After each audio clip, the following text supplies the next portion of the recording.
जब ठगी का लाइसेंस सरकार की मोहर से मिलता हो तो जनता को न्याय भी दिलाना सरकार की जिम्मेदारी बनती है।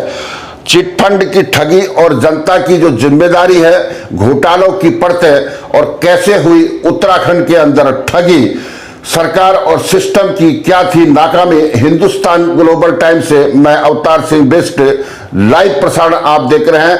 LUCC चिटफंड घोटाला किसी साधारण वित्तीय धोखाधड़ी से कम नहीं है, बल्कि काठमांडू और गोवा के जो कसिनो में खेले जाने वाले सट्टा जैसा जुआ साबित हुआ है ये।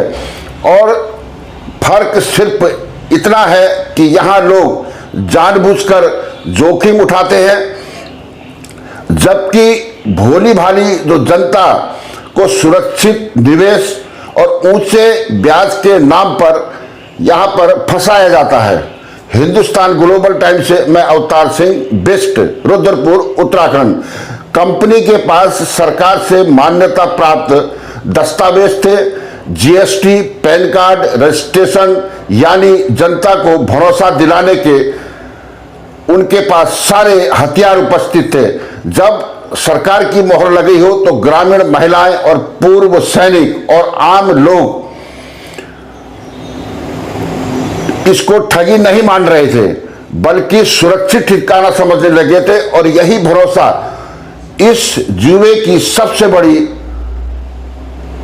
पूंजी थी। लेकिन असलियत सामने आई तो करोड़ों की जो जमा पूंजी एक झटके में डूब गई। अब हालत यह है कि एजेंट और निवेशक दोनों अनशन पर बैठे हुए हैं देहरादून के अंदर। और यह साबित करता है कि LUCC दरअसल वित्तीय सट्टेबाजी का यही रूप था, और जिसमें कुछ लोग मोटा मुनाफा लेकर विदेश भाग गए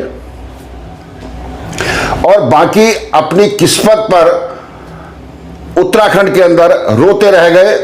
आज सवाल केवल कंपनी का नहीं है, बल्कि उस सिस्टम का है जिसने ऐसे कानून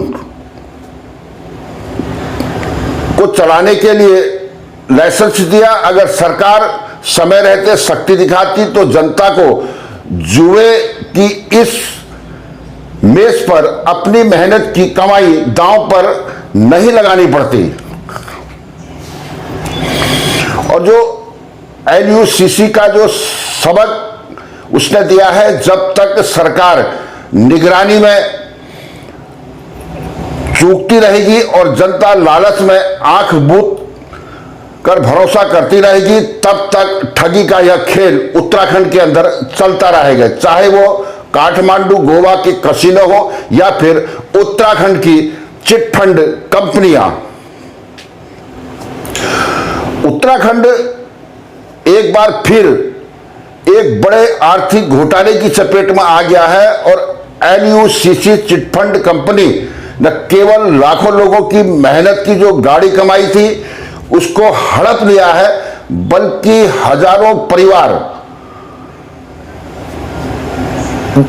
उनको निराशा हाथ लगी है। भूखमरी और सामाजिक तिरस्कार में के उसके खाई में इनको धकेल दिया। और 100 करोड़ से अधिक की जो जालसाजी करने वाली कंपनी, जिसके प्रमोटर जो है वो विदेश भाग चुके हैं, प्रदेश में अब तक की सबसे बड़ी जो वित्तीय घोटालों में से यह घोटाला सबसे महत्वपूर्ण है।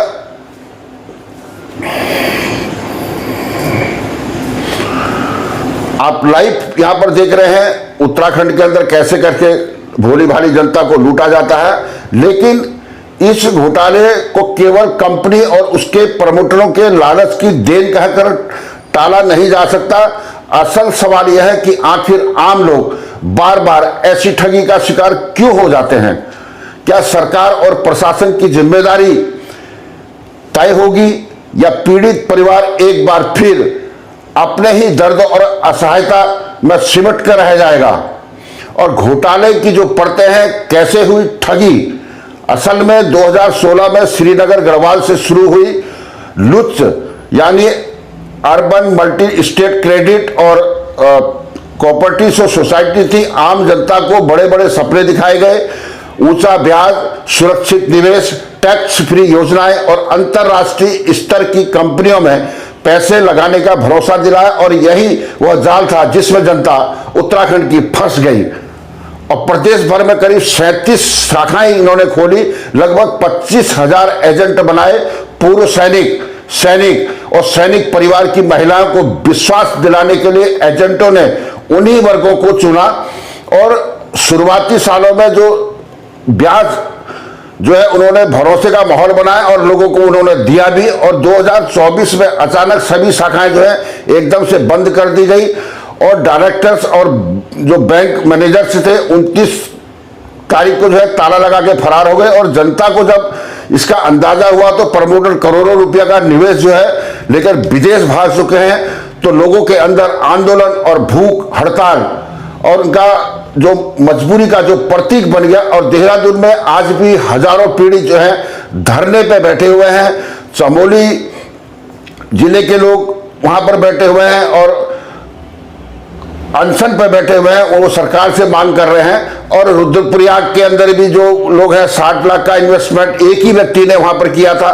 उनके पिताजी जो है जो पति हैं वो सेना में है, उनके पति भी सेना में है, और ऐसे कई लोगों के जो सैनिक परिवारों से उनका पैसा लेके ये कंपनी भाग गई।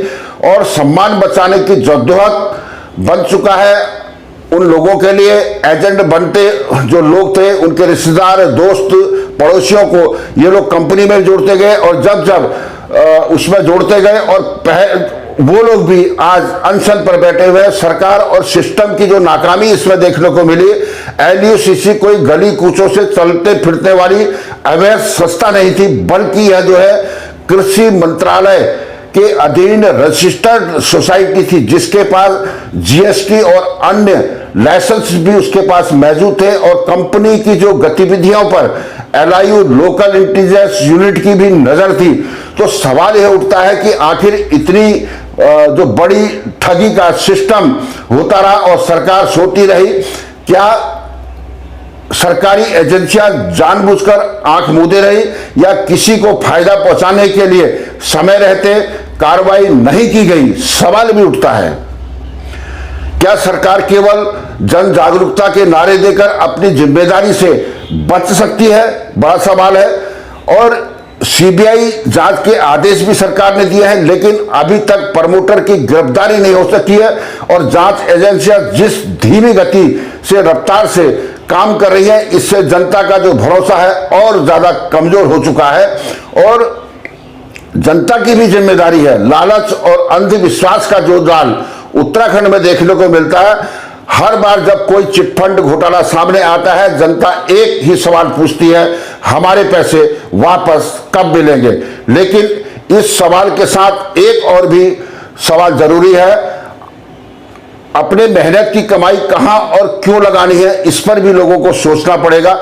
जब कोई कंपनी 15 से 20% ब्याज देने का वादा करती है तो समझ लेना चाहिए कि यह सामान्य बैंकिंग व्यवस्था संभव नहीं है। और जब कोई संस्था टैक्स फ्री सोने की खदानों और तेल के कुओं में निवेश जैसी कहानियां सुनाए तो शक हो जाना चाहिए आप लोगों को। लेकिन लोग लालच में और जल्दी अमीर बनने के सपनों में आंख मूंद कर ऐसी चिटफंड कंपनियों पर भरोसा कर लेते हैं। और कई लोग सिर्फ अपने कमीशन के लालच के चक्कर में अपने रिश्तेदारों, दोस्तों को भी इसमें फंसाते चले जाते हैं। आज यही लोग तिरस्कार झेल रहे हैं। और सामाजिक सीख यह है कि आर्थिक फैसले कभी भी केवल लालच या झूठे भरोसे पर कभी भी नहीं लेना चाहिए। उत्तराखंड में चिटफंड का जो काला इतिहास है, LUCC पहला घोटाला नहीं है, और इससे पहले भी कई फर्जी कंपनियों ने उत्तराखंड की जनता को समय समय पर यहां पर लूटा है। सहारा इंडिया घोटाला का असर आज तक लोगों के दिमाग में ताजा है। पल्स हो गया, पोजी हो गया, अन्य मल्टी लेवल मार्केटिंग कंपनियां भी हजारों लोगों का जो है पैसा लेके उत्तराखंड से फरार हो चुकी है। और फर्जी माइक्रो फाइनेंस कंपनियां गांव-गांव जाकर भोले भाले ग्रामीणों को ठग चुकी हैं इससे पहले भी। और कई घटनाओं के बावजूद भी लोग बार बार एक ही गलती को क्यों दोहराते हैं? इसका मतलब है केवल कानून और सरकार ही नहीं, बल्कि जनता को भी अपनी आर्थिक जो समझदारी